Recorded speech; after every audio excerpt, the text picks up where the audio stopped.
Olá, sejam bem-vindas e bem-vindos a essa pequena história, mas sobre um longo período, que eu quero compartilhar com vocês.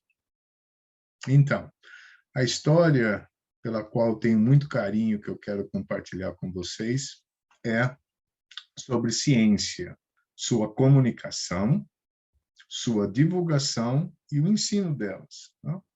Eu vou tentar apresentar isso de uma maneira breve. E eu começo aqui com essa ilustração, que é a ilustração de época de um café em Londres. Os cafés na Inglaterra foram uma febre social nos séculos 17 e 18. Era um local onde todas as pessoas se encontravam. Trabalhadores, clérigos, mas também, e principalmente aqui, para o que nós vamos contar, acadêmicos, eruditos, docentes de universidades, e que compartilhavam ali suas ideias. Há relatos que indicam fortemente que ideias importantes da física, inclusive sobre a gravitação universal, surgiram e foram amplamente discutidos nesses cafés. Esses eruditos que participavam dessas tertúlias nos cafés faziam parte de uma comunidade ampla que se espalhava por toda a Europa. Presencialmente participavam os que viviam naquele local ou eventuais visitantes àqueles locais. Mas que comunidade era essa? Era o que se chama de República das Letras. É uma república sem território, é uma república, no entanto, não imaterial. Ela existia na forma de cartas. Trocas de cartas entre filósofos naturais no século XVII e também no século XVIII. Essas cartas, elas foram arquivadas e milhares delas chegaram ao nosso século XXI, estão sendo estudadas, e a ilustração que aparece aqui é uma rede de citações de diferentes participantes dessa República das Letras, citadas nas cartas de um para o outro. Então, nós temos aqui em destaque muitos nomes, mas nós temos aqui, por exemplo, Robert Hooke, né, um importante filósofo natural, de uma parte da filosofia natural que veio a se chamar de física. Nós temos ali Christopher Wren, que é um importante fomentador da ciência e também um filósofo natural, citando aí, por exemplo, Galileu Galilei um pouco, Huygens e outros autores aí. Então, não interessa localizar todos esses nomes aí, Pierre de Fermat, agora que eu acabei de ver também, mas eram assim que aqueles filósofos naturais que construíam a ciência moderna se comunicavam por cartas. E é um pouco essa história que eu quero contar. Eu não quero contar a história, por exemplo, se a gente fala ciência moderna, como ela começou, nós logo imaginamos, por exemplo, Galileu Galilei, que escrevia livros para um público amplo, ou folhetins, divulgando suas ideias. Ou, antes dele, Nicolau Copérnico, que escreveu um importante livro, como todos nós sabemos, sobre a teoria heliocêntrica do universo. A história desse livro, que, ao contrário de Galileu, que escrevia para um público amplo, Nicolau Copérnico disse que escrevia só para astrônomos e não para um público amplo. A história desse livro ela é bem mais complexa do que é contado nas escolas e nos cursos introdutórios de física, né? Na verdade, não havia uma rejeição às ideias heliocêntricas de uma maneira ampla, e sim havia um amplo debate sobre elas. Mas isso é uma outra história, né? O que eu quero falar aqui é sobre a comunicação entre esses personagens que acabaram constituindo a comunidade científica da época. Eles se comunicavam como? não através dos congressos e conferências que nós conhecemos hoje, nem através de artigos científicos, né, para os pares, como nós estamos acostumados hoje, e sim através de cartas pessoais. Bom, essa troca de ideias intensa, ela começou, percebeu-se que seria interessante que um público mais amplo ainda do que os que participavam dessa rede aqui de comunicação tivesse acesso. E assim, a ciência começou a se organizar em sociedades, como a Royal Society, que é pioneira na Inglaterra, e logo depois da sua criação, alguns anos depois da sua criação, a Royal Society se perguntou por que não publicar estas cartas. E assim surgiram as Transactions da Royal Society, né, os anais da Royal Society, onde as pessoas, os participantes dessa República das Letras, mas também outros, podiam escrever cartas que seriam publicadas. Na imagem que ilustra esse slide, nós temos ali, do comecinho dessas publicações, 1670, por aí, o início aqui de uma carta do senhor Isaac Newton, matemático e professor da Universidade de Cambridge, sobre uma nova teoria sobre a luz, ou seja, a ótica, ou parte da ótica de Newton. E eu escolhi colocar esse pequeno diagrama porque isso lembra vagamente o que ilustrações que nós temos em artigos modernos e nos livros-textos que nós utilizamos. Mas logo abaixo tem o trecho inicial de um relato sobre uma transfusão de sangue. É a transfusão de sangue, no caso do sangue de uma cabra, num voluntário humano, sem metodologia, sem comitê de ética, pura curiosidade. Relata a carta que o voluntário se sentiu muito bem recebendo sangue de cabra e se propunha a realizar novos experimentos sobre isso. Então, os artigos que hoje nós chamamos de científicos, no primórdios da ciência moderna, eram cartas que eram publicadas nos anais da Royal Society ou no Journal du Savant, que é contemporâneo, da Academia Francesa de... Bom, ciência ainda não era o nome utilizado, mas podemos chamar assim de filosofia natural, né? E aos poucos foram surgindo outras revistas, outros anais que publicavam cartas semelhantes. Esse foi o início da ciência. E nós sabemos que o artigo científico, né, de diferentes áreas que nós temos hoje, são bem diferentes do que existia naquela época, e essa transformação foi lenta e gradual ao longo de todo o século XVIII e século XIX. Mas era um público, eram para sócios dessas sociedades que promoviam a ciência.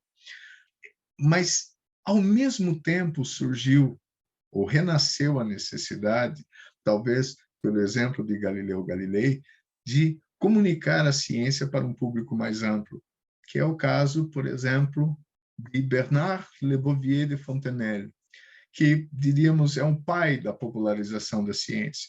Ele escreveu um famoso livro, um grande marco da divulgação científica, que são os Diálogos sobre as Pluralidades do Mundo, já de 1686. Então, a institucionalização da comunicação entre os filósofos naturais, que depois viriam a ser chamados de cientistas, e a divulgação da ciência para um público mais amplo, caminhavam juntas, nasceram praticamente juntas. E é bom lembrar que a ciência não era profissional ainda. Então, ela era compartilhada, promovida e desenvolvida tanto por acadêmicos eruditos, professores de matemática e astronomia nas melhores universidades da época, tanto quanto por fãs da ciência, que financiavam a ciência, que participavam da ciência, que participavam do fazer científico e de sua divulgação. O século seguinte, o século XVIII, viu o surgimento de novos divulgadores novas formas de divulgação, fascinadas pelas novas descobertas na época. Então, à esquerda nós temos aqui um panfleto que se chama Ciência para Diversão e Entretenimento de Damas e Cavalheiros.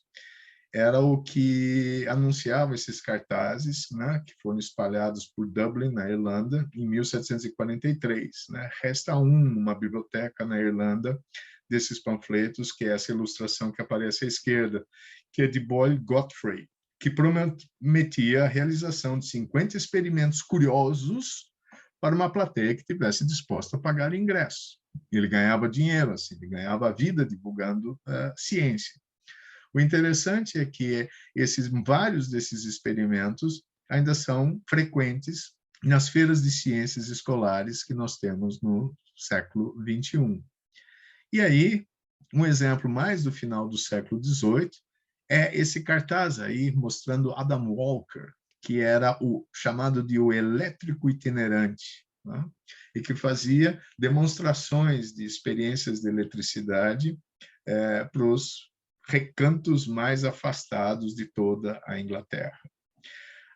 Essa atuação de Adam Walker, no final do século XVIII, antecedeu o surgimento de instituições muito importantes na divulgação e na popularização da ciência. A primeira delas, que eu posso citar aqui, é a criação da Royal Institution, em 1799. A Royal Institution, ao contrário da Royal Society, que era para promover o desenvolvimento das ciências, tinha como missão o que está entre aspas aqui no slide, difundir o conhecimento e facilitar o acesso geral a inventos mecânicos e úteis para ensinar através de cursos compostos de conferências filosóficas, né? Lembra, não eram conferências científicas, eram filosóficas, de filosofia natural, e experimentos, a aplicação da ciência à vida comum.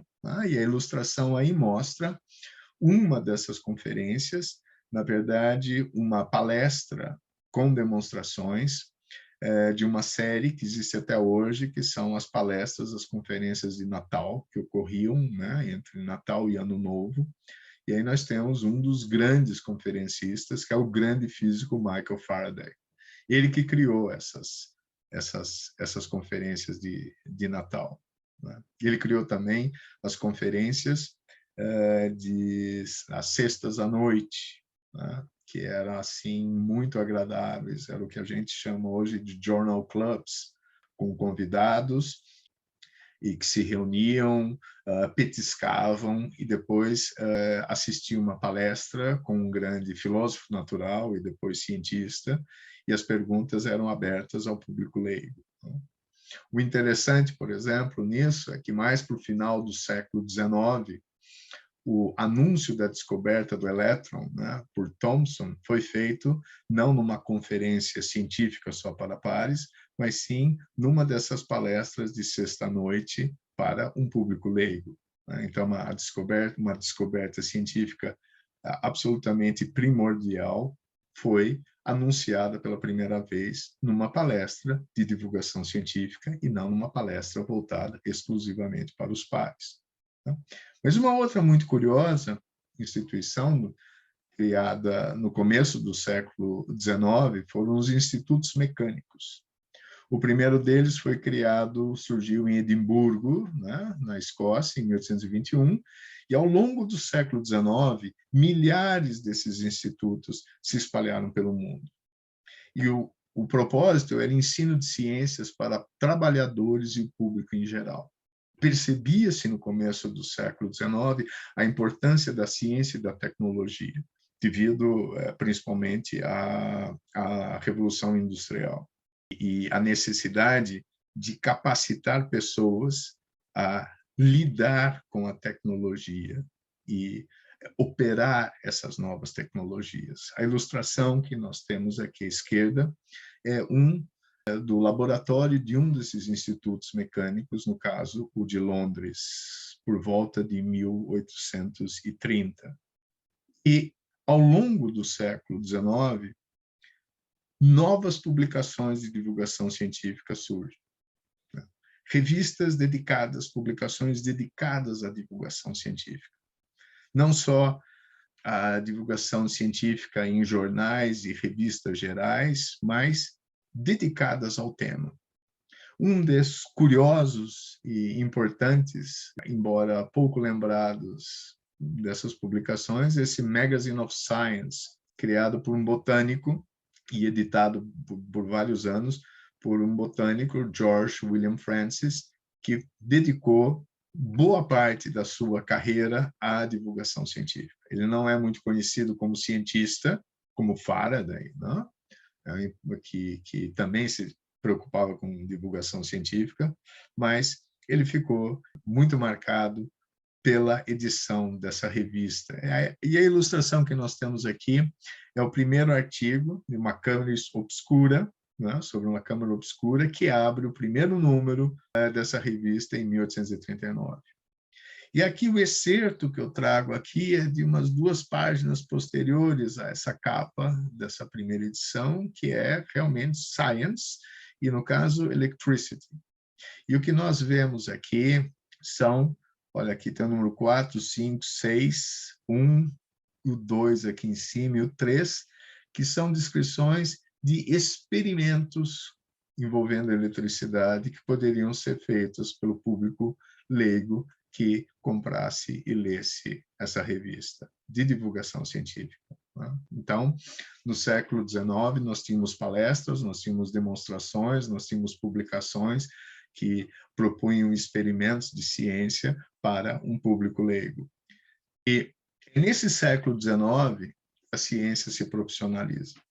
No começo, a ciência era dos amadores e dos fãs. Não haviam profissionais. Haviam, sim, professores universitários que fizeram contribuições importantes, mas muitas vezes fora das universidades, porque eles não eram pagos para fazer isso, e sim promovidos ou em laboratórios privados, como, por exemplo, Lord Cavendish, que tinha um grande laboratório na sua propriedade, ou promovido por associações como a Royal Society, e divulgadas por instituições como a Royal Institution, que nos seus porões também tinham laboratórios de pesquisa.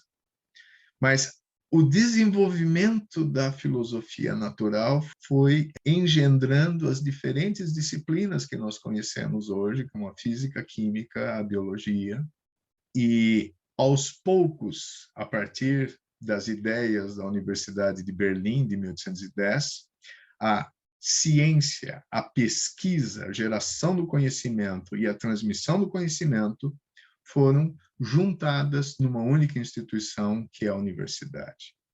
E ao longo do século XIX, os laboratórios privados ou dessas sociedades acabaram sendo incorporados pelas universidades, promovidos pelas universidades, que passaram a ser o locus legítimo da ciência. E é nesse século também, em 1834, que a palavra cientista é cunhada. Antes, os filósofos naturais passaram a ser chamados de cientistas. E o que aconteceu é que o fazer ciência, com sua profissionalização, foi afastando os leigos, né, os amadores, né, o público amador, fã da ciência, começaram a ser afastados desse fazer científico. Mas o ensino, a promoção, a divulgação ainda estava a cargo, em grande parte, desses amadores. E, ao mesmo tempo em que a ciência se profissionalizava, foi construída uma nova narrativa de progresso, né? E eu mostro aqui o frontispício de uma bonita exposição virtual que, infelizmente, usa um software que não está mais disponível para a gente acompanhar. Eu vi isso aqui alguns anos atrás, que se chamava Utopia, né? Ao longo de toda a história, a utopia ao longo de toda a história. E é da Biblioteca Nacional de França. E eu ainda tive, alguns anos atrás, a possibilidade de visitar essa exposição virtual, capturar algumas imagens. Como, por exemplo, que a ciência e a tecnologia começaram a definir a condição utópica de progresso e de avanço da humanidade no século XIX. E aí, junta essa imagem de ficção científica, um cartão postal de ficção científica, de como seria o futuro no ano 2000, no caso aqui, o transporte, essa narrativa, a história contada nessa exposição virtual é que, bem, no início da era industrial, as utopias sociais da Idade Romântica tendem, após a confusão, no bom sentido, das revoluções, não a industrial, mas a francesa e a americana, a reconstruir o universo social sobre as bases das ciências positivas. Esse é um português de Portugal, uma tradução do francês para o português de Portugal, mas o que se coloca aqui, ciências positivas, na verdade, é a visão positivista da ciência, de progresso constante. Então. E uma frase provocativa, é que a religião do progresso permanece uma das maiores utopias do século XIX. A confiança, né, de que a ciência e a tecnologia são capazes de resolver todos os problemas da humanidade ainda é um ideário muito forte, em que pese as recentes, mas não abruptas, porque elas foram começando ao longo do século XX, de crítica à ciência, ou até a sua negação criminosa, como nós muitas vezes assistimos nos dias de hoje. Mas, resumindo essa história, a ciência transformou-se em um enorme sucesso. Mas, nesse processo, lembrando, nesse processo de profissionalização, a ciência afastou o público leigo. A comunicação profissional se especializou em um discurso voltado apenas para os pares, e não a cartas para um público mais amplo, como eram as primeiras cartas publicadas nos anais da Royal Society. A ciência moderna se apoderou dessa ideia de progresso. É impossível progresso sem ela. Tá? E, de fato, isso continua verdade até hoje. E surgem os confrontos com as outras formas de conhecimento. E os movimentos de negação da ciência por causa desses confrontos. Uma coisa interessante que também acontece nesse processo todo, né, do sucesso, de construção de sucesso da ciência, segundo item, né, a comunicação profissional se especializou num discurso voltado apenas para os pares. E aqui a imagem mostra uma preocupação que surgiu no século XIX, que com todo esse desenvolvimento, com tantas descobertas, com tantos avanços, em tantos países diferentes do mundo, né, ainda uma visão um pouco eurocêntrica, bom, os Estados Unidos já participando também, de que o que é ciência? Será que coisas, né, relatos como aquela transfusão de sangue de cabra num voluntário humano é ciência? O que um texto científico tem que conter? E esta formatação foi uma discussão em meados do século XIX, que, por exemplo, deu origem a esse catálogo de artigos científicos. Então, como era impossível catalogar tudo que falava de ciência, começou a se definir, bom, o que é um periódico científico e o que não é um periódico científico. Qual que é a cara que um artigo científico tem que ter?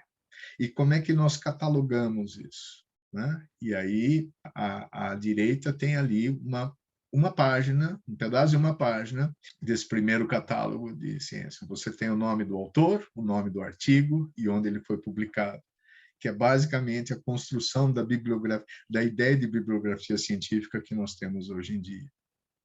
E, finalmente, as ciências vão à escola.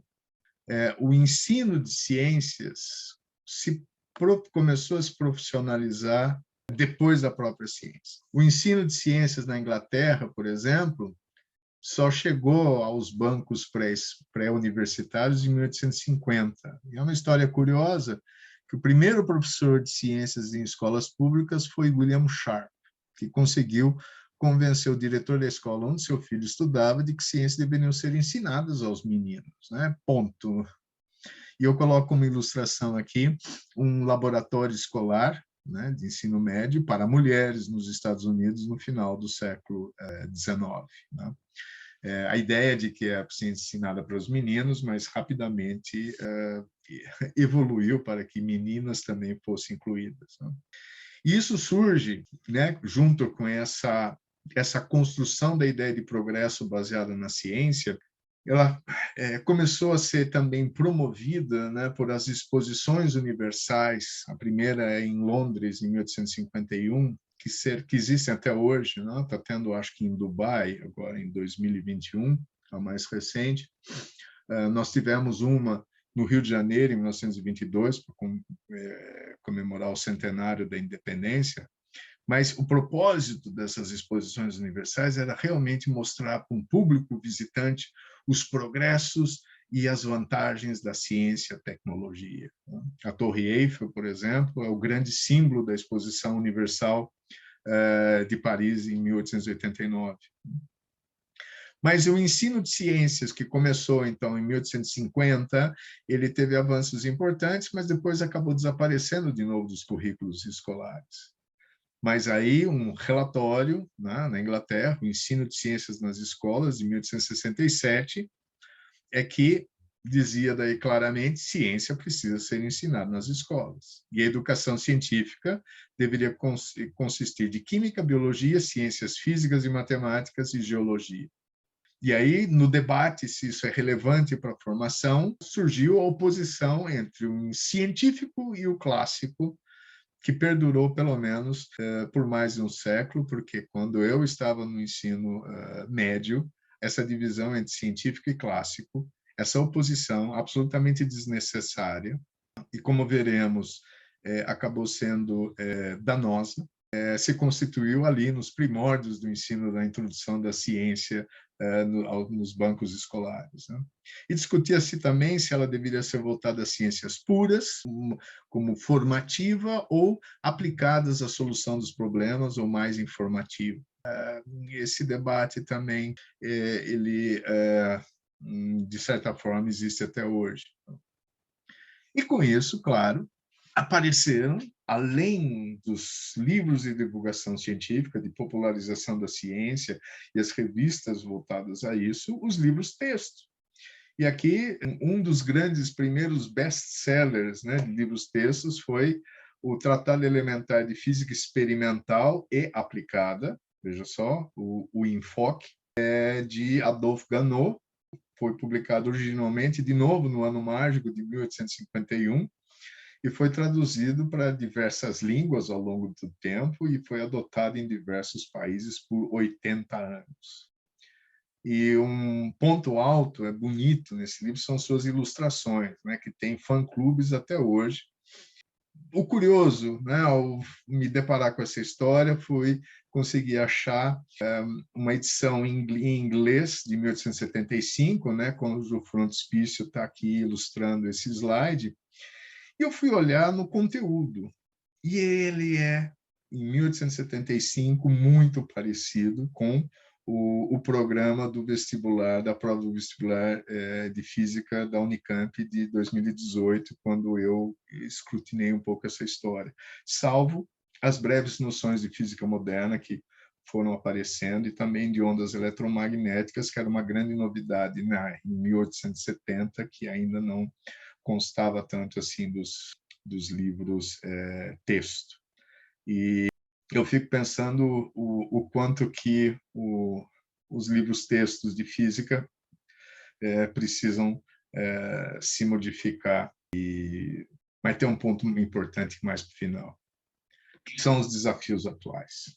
Eu vou voltar aqui para o século XIX, antes de colocar aquele slide de novo do século XXI, que é o seguinte: esses livros, que lembram muito os livros-textos em que eu estudei 100 anos depois, de física, no ensino médio, foram concebidos numa época em que se construiu essa utopia do progresso baseada na ciência e na tecnologia quase que exclusivamente.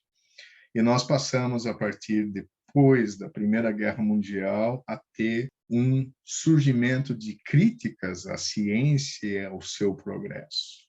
Isso se repetiu depois da Segunda Guerra Mundial, isso se repetiu nos anos 70, isso também se repetiu no final do século passado, e hoje nós temos aqui Bom, terras planas, movimento anti-vacinas e uma negação da ciência é muito importante.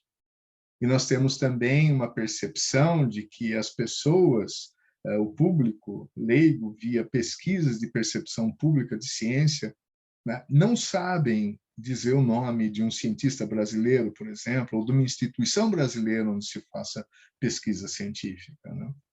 E há um grande ressentimento em relação a isso. E o que fazer com isso? Como promover isto? O que nós temos que ter? Mais museus de ciência? Nós precisamos de mais divulgação científica? Sim, precisamos. Mas eu acho que um grande desafio está na formação dos nossos professores e nos currículos escolares, né?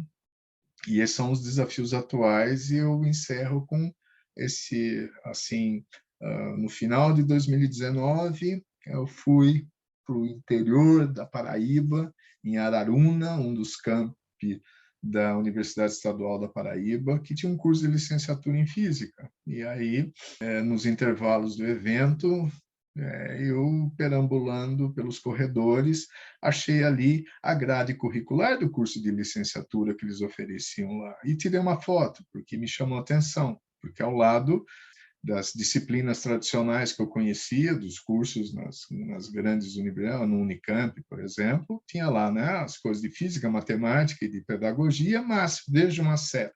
Temos uma disciplina de metodologia científica, temos uma disciplina sobre espaços não formais de ciência, a compreensão pública da ciência e suas críticas. Nós temos uma disciplina sobre divulgação científica, uma de filosofia das ciências, uma de história e filosofia da física e uma de física e cultura.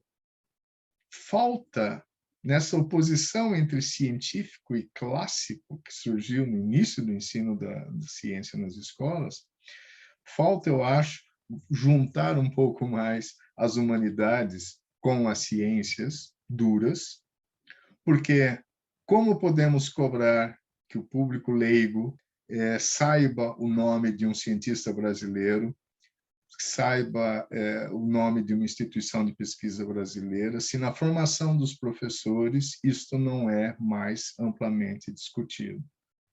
E, nesse sentido, numa pequena universidade, existe ali uma grade curricular que aponta exatamente para esse problema, e eu acho que esse é um dos grandes desafios atuais que nós temos na divulgação e no ensino das ciências em geral. E com isso, eu deixo de compartilhar e desejo a todos boas reflexões sobre a ciência, sua divulgação e o seu ensino. Obrigado.